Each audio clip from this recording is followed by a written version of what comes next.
Curfew শিথিল হয়, জনজীবনে ফিরে এসেছে স্বস্তি। চট্টগ্রাম থেকে এ নিয়ে আরো বিস্তারিত জানাচ্ছেন সহকর্মী AKM নাজিম। নগরবাসী এখন স্বস্তির নিঃশ্বাস ফেলছে, কারণ এখন পুরো চট্টগ্রামে সে আগের রূপে ফিরেছে চট্টগ্রাম। গত কয়েকদিনের যে সহিংসতা হয়েছিল, সেই সহিংসতার কারণে কারফিউ জারি করা হয়েছিল। কারফিউ জারি করার পরপর পুরো চট্টগ্রামে আসলে স্থবিরতা বিরাজ করছিল। সব কিছু মিলিয়ে আসলে চট্টগ্রামে যে স্তব্ধ ছিল সেটি এখন ধীরে ধীরে স্বাভাবিক হতে শুরু করছে। কারফিউ যখন ধীরে ধীরে শিথিল করা হচ্ছে, প্রতিদিনই কারফিউ 2 থেকে 3 ঘন্টা করে কারফিউ শিথিল করা হচ্ছে। তারই ধারাবাহিকতার কারণে আসলে নগরে যানবাহন চলাচল যেমন বেড়েছে, পাশাপাশি কর্মব্যস্ত মানুষেরও আসলে ভিড় বাড়ছে। কারণ গত কয়েকদিন আগে কোটা আন্দোলনকে কেন্দ্র করে যে নৈরাজ্য সৃষ্টি হয়েছিল, সেই নৈরাজ্যের কারণে আসলে সারা দেশের মতো চট্টগ্রামেও কারফিউ জারি করা হয়েছিল। কারফিউর কারণে একরকম ঘরবন্দি ছিল নগরবাসী, এতে করে জনজীবনে স্থবিরতা বিরাজ করছিল। তারপর পরিস্থিতি কিছুটা স্বাভাবিক হওয়ার পরপরেই কারফিউ শিথিল করা হয়েছিল। শিথিল করার পরপর নগরীতে কর্মচঞ্চল্য ফিরেছে আগের মতো। এখন বলতে গেলে পুরো নগরীতে আসলে এক ধরনের স্বাভাবিক অবস্থা বিরাজ করছে, কারণ আগের রূপে ফিরে যাচ্ছে চট্টগ্রাম।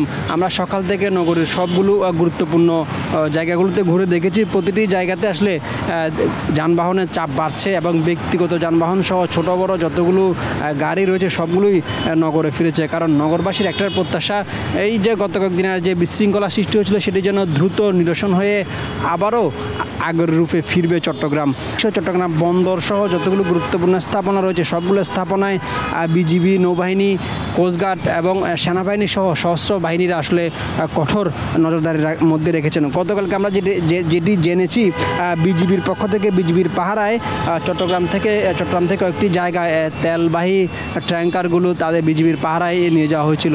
তো বলা যায় কারফিউ শিথিলের মধ্যে পুরো চট্টগ্রামে কর্মচঞ্চল্য ফিরেছে, অফিস আদালত খুলেছে। তবে আরেকটি বিষয় হচ্ছে যে এই সাম্প্রতিক ঘটনার কারণে ইন্টারনেট সেবা বন্ধ থাকার কারণে কিন্তু সাধারণ মানুষের মাঝে এক ধরনের ক্ষোভ বিরাজ করছে। কারণ গত 2 দিন থেকে যে ব্রডব্যান্ড ইন্টারনেট সেবা দেওয়া হচ্ছে সেটিও খুব স্লো, এবং মোবাইল যে ইন্টারনেট সেবা সেটি বন্ধ থাকার কারণে সাধারণ মানুষের মাঝে ক্ষোভের সৃষ্টি হয়েছে। কারণ তাদের যে দৈনন্দিন জীবনযাত্রা সেটি ব্যাঘাত করছে। আর একটি বিষয় আমরা যেটি দেখেছি, অনেকেই মোবাইল অ্যাপসের মাধ্যমে বিকাশের মাধ্যমে এবং অন্যান্য যেসব সেবা সংস্থা রয়েছে সেগুলোর মাধ্যমে বিদ্যুৎ বিল, গ্যাস বিল দেওয়া যেত, সেগুলো এখন একরকম বন্ধ বলা যায়। কারণ ব্রডব্যান্ড ইন্টারনেট চালু করলেও যারা ব্যক্তিগতভাবে মোবাইল অ্যাপসের মাধ্যমে এইসব বিল তারা পে করেন, কিন্তু সেটি না পারার কারণে তাদের মাঝে এক ধরনের ক্ষোভের সৃষ্টি হয়েছে।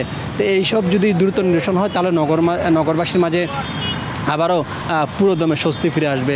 তো এই ছিল চট্টগ্রাম থেকে আমার কাছে থাকা সর্বশেষ।